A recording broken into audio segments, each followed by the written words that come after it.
À toutes et à tous, je souhaite la bienvenue dans ce nouvel épisode d'Elikia, temps d'échange, de partage, d'enseignement autour de la bonne parole de Dieu.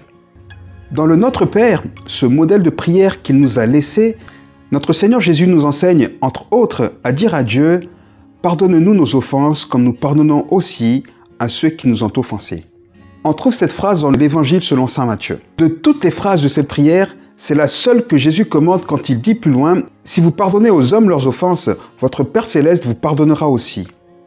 Mais si vous ne pardonnez pas aux hommes, votre Père ne vous pardonnera pas non plus vos offenses. » Ce commentaire nous rappelle, si d'aventure c'était utile, toute la difficulté, le défi que représente le pardon pour l'homme en général et pour le chrétien en particulier.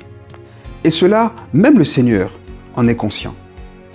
Pourtant, dans ce modèle de prière, le Seigneur nous engage et nous dit clairement qu'il nous remet nos dettes de la même manière que nous remettons les leurs à nos débiteurs.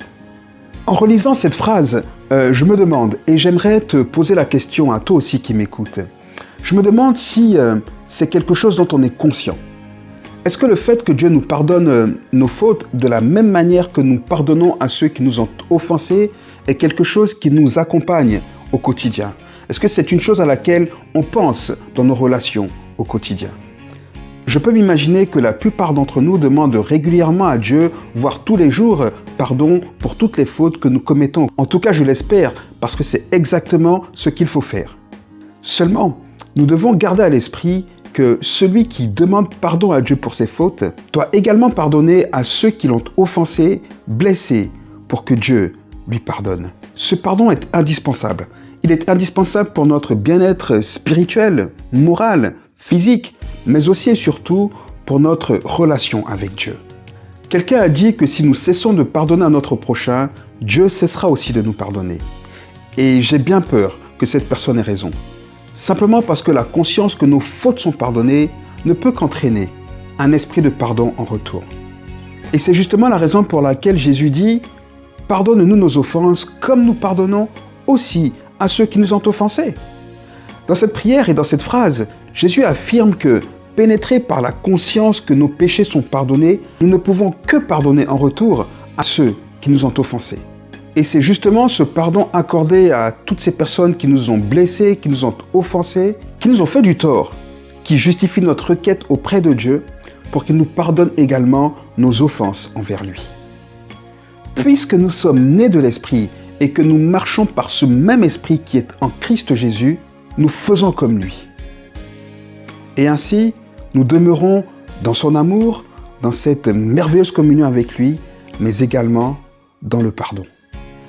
Quelqu'un d'autre a dit que si nous ne tirons pas du pardon de Dieu la conséquence logique, qui est notre pardon aux autres, Dieu suspend son pardon envers nous. Et là aussi, j'ai bien peur que cette personne ait raison. Évidemment, plusieurs pensent que cela n'est juste pas possible. Plusieurs pensent que Dieu est bon et juste et qu'il ne peut pas refuser de nous pardonner quand bien même on refuserait, nous, de pardonner à quelqu'un qui nous a fait du tort. Et plusieurs pensent que si d'aventure Dieu s'autorise à agir de cette manière, c'est qu'il est méchant et injuste. Écoutez, je le sais parce que moi le premier, plus d'une fois, j'ai pensé comme ça. On fait du chantage à Dieu en s'imaginant que cela va changer quelque chose. En gros, on dit à Dieu « Ok Seigneur, écoute, si tu me juges, si tu me traites comme ça, eh ben moi, je ne crois plus en toi. » Et on dit ces choses, on pense ces choses en pensant que cela va faire changer d'avis à Dieu. En vérité, on doit plutôt se poser sérieusement la question de savoir qui est le grand perdant quand on a cette attitude. Pouvez-vous imaginer ne serait-ce qu'un seul instant que Dieu ne nous pardonne plus? C'est le retour certain à l'angoisse, au désespoir, à la détresse dans lesquels nous tenait le poids de notre péché avant que Jésus ne vienne nous en délivrer. Et qui voudrait à nouveau vivre cela après avoir connu, après avoir expérimenté la joie de la liberté vis-à-vis du péché, après avoir connu la merveilleuse vie nouvelle en Christ Jésus? En tout cas, clairement, moi je ne le voudrais pas et je ne le souhaite à personne. Dans l'Évangile selon saint Matthieu au chapitre 18, Jésus nous raconte une parabole dite du serviteur impitoyable. Et dans cette parabole, Jésus nous raconte qu'un roi décide de faire les comptes de tout ce qu'ils lui doivent à chacun de ses serviteurs. Et voilà que l'un d'eux arrive, quelqu'un qui devait une forte somme d'argent au roi et qui se trouvait dans l'incapacité d'honorer sa dette. Devant ce serviteur incapable d'honorer sa dette, le roi exige, séance tenante, que ce serviteur ainsi que toute sa famille soient vendus afin de pouvoir entrer dans ses fonds. Et devant cette décision, voilà que notre serviteur se jette aux pieds du roi et le supplie de lui demander un peu plus de temps afin de pouvoir honorer sa dette.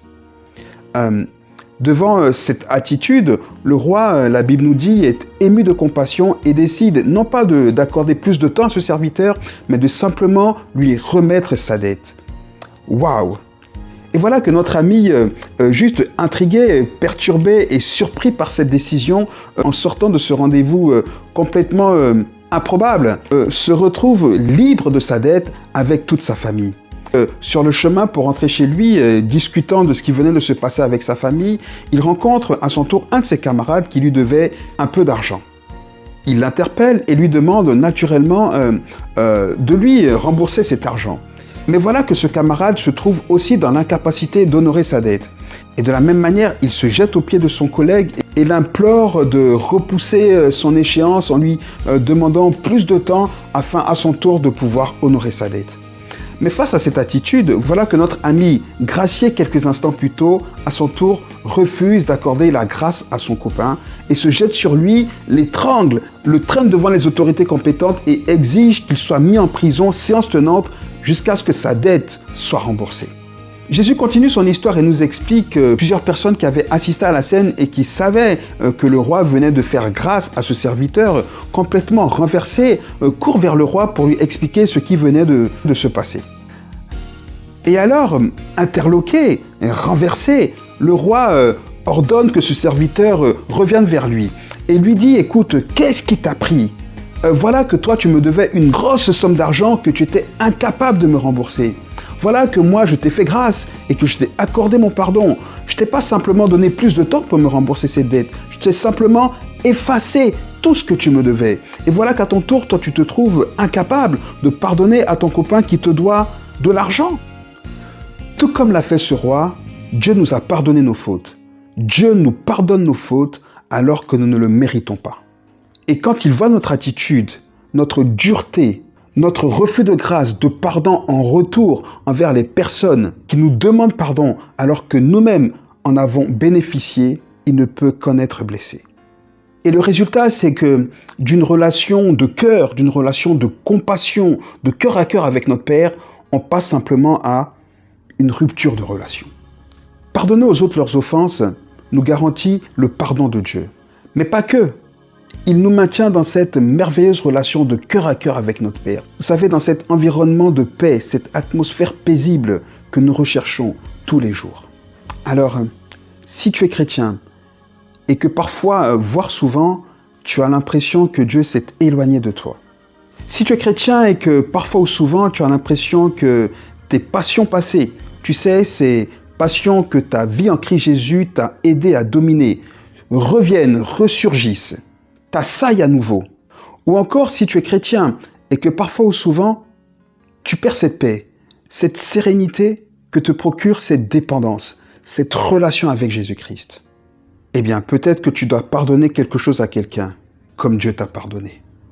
J'aimerais simplement vous laisser avec ces paroles. Le Seigneur nous pardonne nos offenses, comme nous aussi, nous pardonnons à ceux qui nous ont offensés.